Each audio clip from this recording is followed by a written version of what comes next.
Hey, Dr. Yum. Hey, I see Hi. someone from Virginia. That's exciting. Yeah, And yeah. from Puerto Rico, which And is really exciting.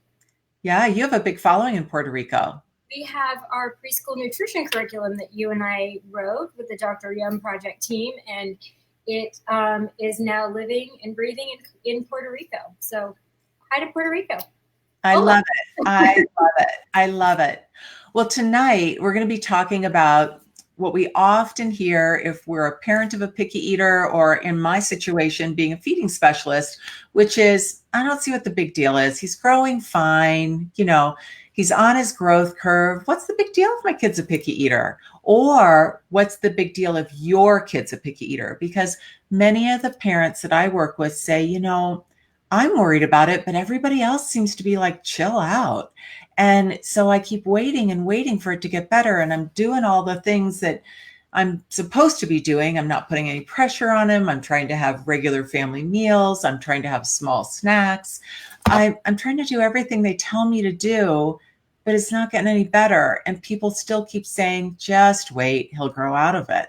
So that's what we're going to be talking about tonight. And I thought maybe a good place for us to start is just, can you tell our audience just a little explanation about what a growth curve really is and what just fine when we're just looking at a growth curve really means? Yeah. So first of all, the growth curve is a really important tool, and I just want to make sure that everyone can hear. So let me know if you can hear me. I got a little message that I might need to be a little closer to the mic. So just let me know if you need me to talk a little bit louder. But yeah, so the growth curve is a tool that pediatricians use to assess how a child is growing. So I always tell parents, your child's two big jobs are to grow and to learn. And so growth is really important. It's a good crude measure of how healthy a child is. And it lets us know if they're getting adequate calories. And in some ways, it may help us to understand if a child is getting adequate nutrition. But we'll talk about that a little bit later. It may not be the whole story. But a growth curve can really help us to compare kids to their peers and show how a child is growing month to month and year to year. Okay. So what's nice about a growth curve is it's a story. It tells a story of nutrition and good health and well-being, but it's just one of many tools. So pediatricians, we tend to take a more holistic approach, and so we should be looking at growth, yes, but we also should be looking at other measures of health and asking about symptomatology and overall how much nutrition a child is getting. And so these can be a stand-in for each other, but it's not a one-to-one necessarily. And I'll give you the example of obesity. We see a lot of kids who are growing adequately and maybe overgrowing, and their growth curve shows that they're getting plenty of calories, but some of those kids may not be getting enough nutrition. Oh, say that again.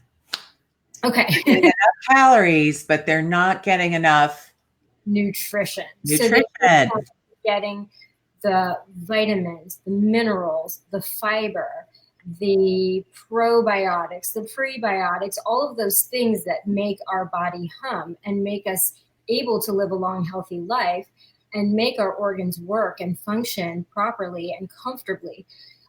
Just because you're getting enough calories doesn't mean you're getting all of those nutrients to make your body work optimally. And so when we're looking at a picky eater, for example, which is our topic tonight, just looking at the growth curve may not really tell us if the child is getting good nutrition. Right. Maybe getting enough calories, but that same child who's getting enough calories and looks pretty good and pretty comparable to his or her peers on the growth curve may be suffering from things like constipation because they're not getting enough fiber. They may be suffering from poor attention because they're not getting the right kinds of calories throughout the day, and they may end up being hungry or having large sugar spikes and then feeling hypoglycemic and not being able to function at their best. So we have to dig maybe a little bit deeper than just the growth curve and use it as a tool, but just as that, as one of many tools. So when a family comes in and talks to you at your pediatric office and they're saying to you, I'm worried about my kid. My kid's kind of a picky eater. And you see that he's been following his growth curve and he's not overweight or underweight and seems fine. But I know you so well. I know you're going to listen to what their concerns are. What do you do next? Where's the conversation go from there for you? It may go a number of ways depending on where we start. And I try to kind of feel out the parents and see what their priorities are and what their biggest goals are for the time they have with me. Sure. I might want to know just a crude idea of what a day looks like with eating. So where are they eating? How are they eating? What kinds of things do they like to eat? What do they wish their child would eat more of? Yeah. Are they eating different things? So are the parents eating one kind of meal and then the child is eating another? Or maybe each child in the family is eating something different. So I try to get a little bit of a bird's eye view of what mealtime looks like. If it's stressful for them, are they cooking together? What's kind of the flavor of mealtime? And what's kind of a rough idea of what that child is taking in each day?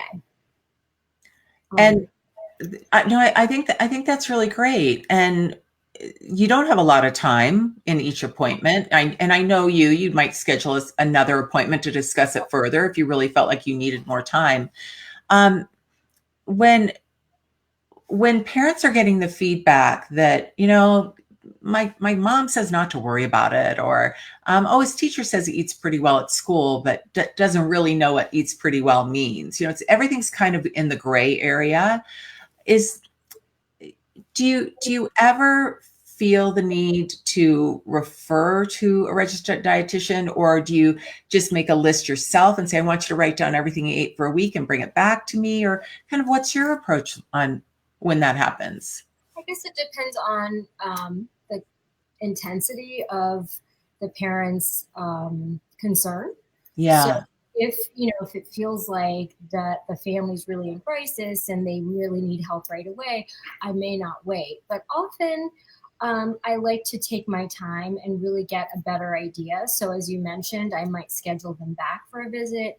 We might talk about a few things, but then I like to maybe schedule, because a lot of these concerns come during the well visit. And so I think you can appreciate how many things that we have to cover in that well visit. And so I tell parents, it seems like you have a lot of concerns about nutrition. I want to give those concerns enough time and attention. So I encourage them to come back with a food journal. Great. And what's great about the food journal is they can write down everything that the child eats or drinks for 5 to 7 days. And then I have them take a picture also, so that I can look at what's really on the plate, what's the portion size, and what are the proportions of foods that the child is eating. And I just Yeah. encourage them to take it on their smartphone, take pictures on their smartphone, maybe make a little folder for me, and then we will scroll through those pictures together. Good And idea. that tells me a really more detailed story of what's going on. Sometimes I look at the food journal and I'm really pleasantly surprised at how well the child is eating. And it might be an occasion for me to really reassure a parent and say, gosh, for a 2-year-old, your child is eating quite a lot of great foods. And maybe we can try a few strategies, but keep doing what you're doing. But often when a parent is coming to me with a concern, they really need a solution and answers, a reassurance. They, they don't really need their concern to be minimized. They need affirmation that, Yeah.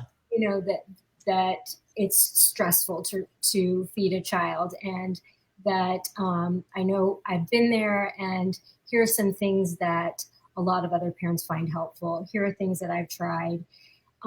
Just so they can leave with something tangible that they can do. and have an ongoing conversation and come back and see you and report back. And I just love your idea of taking the pictures and creating a folder, because I think what that also does for the parent is they can look back at that and say, well, she is eating pretty well. Or, yeah, you know what? Actually, I see no foods with iron in any of these photos. Maybe I need to offer more foods with iron, or maybe I need to talk to Dr. Yum about should we do a vitamin or an iron supplement. And it gets you thinking, it gets the conversation going. I just think that's brilliant. I'm going to use that from now on. I always ask parents when they come back with the journal, I tell them, a lot of us find it surprising when we write it down. It's really a great inventory. It's right in front of you. So what did you find surprising about what your child has eaten for the week? And sometimes they say, I'm surprised that he eats so much great food. Or they'll say, gosh, we eat a lot of cereal. Or, it's a really good way for parents to take stock and see it all in front of them. And then we're all on the same page as to what's really going on at home too. And the great thing about that too is you've already done a lot of the work in case you do decide that it would be a good idea for them to be involved in early intervention or to see a feeding specialist like myself. A lot of the information is there. We're not having to open up that brain and say, tell me what you're thinking. It's all kind of written down. And I love it when a parent can come to me and say, here's what I already talked about with my pediatrician. Yes. Yeah. Yeah. Yeah. Done. Oh, I love that. You can go back to a journal too after 6 months and say, let's pull that journal out from the first time you visited me and let's see how many servings of fruits and vegetables you were getting in a day. And gosh, how far we've come, Right. It's easy to get discouraged that we're not making enough progress. But when you see it objectively, you can show parents how well they're doing and give them that encouragement. And, you're reminding me too that, as you know, years ago, your registered dietitian on the Dr. Yum team, Sarah Moran, came out to Colorado, and she and I put together a nutrition course for parents to be able to take on my website, along with the Picky Eater course that you and I teach on my website. But Sarah made a really simple 3-day food journal, because often just 3 days is fine. I love the fact you're doing more than that, but just to give people a rough idea. And everyone can download that for free on my free toolbox page. So when we're all done here, I'll put that link in the comments as well. And I know you're going to be adding links too. So that'll be great. So, just briefly too, we're going to be taking questions here in a moment, and they've all now popped up on the screen. I don't know why it suddenly worked, but now it's working. One of the things I want to be sure to address too is when I was at the conference at Children's Hospital in California, and I've heard this at numerous conferences where everyone is now talking about the microbiome and how important certain foods are for gut health, but from a very young age. And so when you talked about fiber, I just lit up, because we know that fiber really contributes to a healthy microbiome. A lot of people think fiber is just to help you poop, but it does help. Fiber is your friend for sure. But you have to remember that whole gastric system it's all one big system, and digestion starts in the gut before you ever, frankly, flush it away. So the idea here that we should be eating fiber, and also short chain fatty acids, I understand, are also important too. And that's the kind of thing that we can get into in depth in another time. But I just want to point out to everybody that I think sometimes we think, well, my kid seems to be going potty just fine. Even if she's not getting a lot of fiber, the fiber is important for gut health, and that in turn relates to brain health and body health. Right. Our microbiome we're learning now, we're just, I think, scratching the surface. Yeah. But we're learning how much influence that microbiome exerts on our mental and physical health. And so yes. Putting that attention into feeding that microbiome, not just taking probiotics, right. feeding that microbiome the right nutrients so that it can stay healthy and thrive and keep us healthy is so important. I'm just going to mention, for all of those of you who like to teach your kids about science, there's a really sweet book about the microbiome called Brock and Kara's Gut Book. Yeah.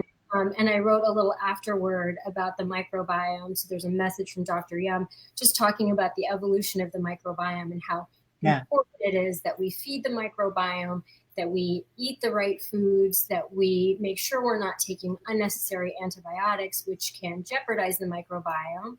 And just keeping it in mind that it's such an important and vital part of our health.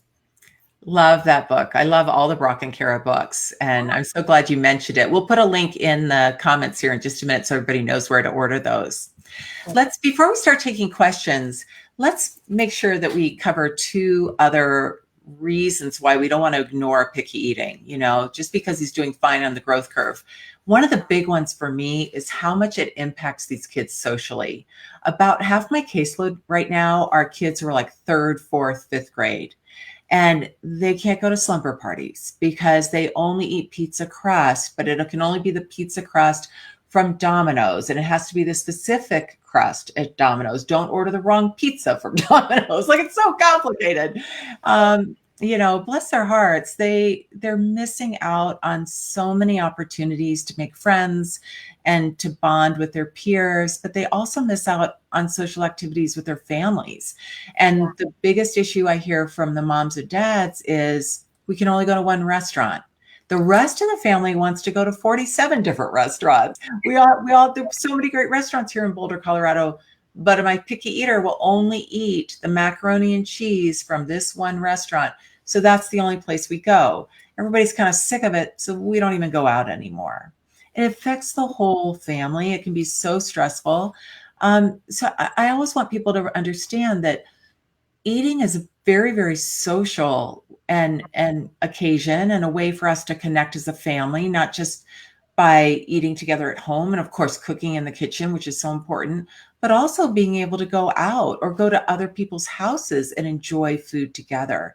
And when your kid can only eat 3 or 4 different types of mac and cheese, and it better be from the right colored box, that can be really challenging. And other people don't often understand. And then parents feel judged, and they often feel shamed because their kid doesn't eat like the rest of the kids, and not really understanding that this kid has been eating this way for a very long time and never got the right help.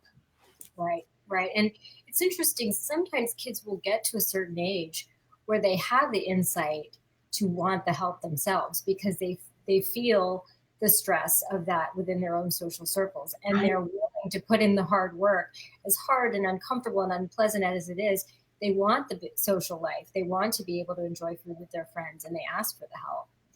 Yeah. And that's their motivation. That's their motivation. I think I've told you before, one of my favorite clients was a high school student who had avoidant restrictive food intake disorder, RFID, extreme picky eater his whole life. And his final motivation was when he wanted to ask a girl to prom. And then he was willing, he hadn't had any feeding therapy his whole life. And his mom called me and said, he wants to do this because he wants to ask this girl to prom. And that was his motivation. So, and he did. He asked her to prom, and we picked out the restaurant they were going to eat, and we practiced that menu. So you got to kind of figure out what their currency is. For him, it was that pretty girl in high school, and I think too that when we look at the other side of that, not just the social aspect, but the health, and this ties actually into the social aspect, is your passion in life is really helping to combat childhood obesity. And I know that children who are overweight are bullied more than other children. We have research to show that now. And there's another social impact. So can you speak just a little bit to picky eating and obesity, and both from the health perspective, but also from socially and emotionally, what that's like? Yeah, and it may be, just as we said, with that extreme picky eater, it may be that finally a child lives with obesity for so long that they themselves want to make the change because they are tired of being singled out and socially isolated and feeling as if they can't do the things that they want to do. And I try to motivate kids to take on great eating habits so that they are able to enjoy all the things that they want to do. Maybe they want to be more active. maybe they want to participate in activities and it's just too hard for them in the body that they're living in. And so sometimes just finding that motivation can be really helpful. But, childhood obesity is, like you said, it's my passion. It's becoming more prevalent every day. The age group that we're seeing the most increase in rates of obesity is actually preschoolers. So preschoolers. Yeah, so 2 to 5 year olds are having the highest increase right now in America in rates of childhood obesity. So if we can teach children from a very young age and set those habits by 5, I always say, a lot of your habits, if you can set them by 5, can really serve you well for the rest of your life. And that's why you and I wrote the preschool nutrition curriculum that is being implemented now across the country, Dr. Yeah. Food Adventure. We're seeing that if we can instill those habits by cooking with children and introducing a joyful approach, then we really may have a great chance to change the tide when it comes to childhood obesity in our country. I'm just so proud of you. Oh, well, I'm so proud of you too. And it's been such a joy to go on this adventure with you, because so much of the joy that we bring to that curriculum is the joyful approach that you take in feeding therapy every day. And that's why I wanted to team up with you way back in the day, is because really having fun with food and stripping away the tension and anxiety and making it a joyful experience is what has made that curriculum so successful.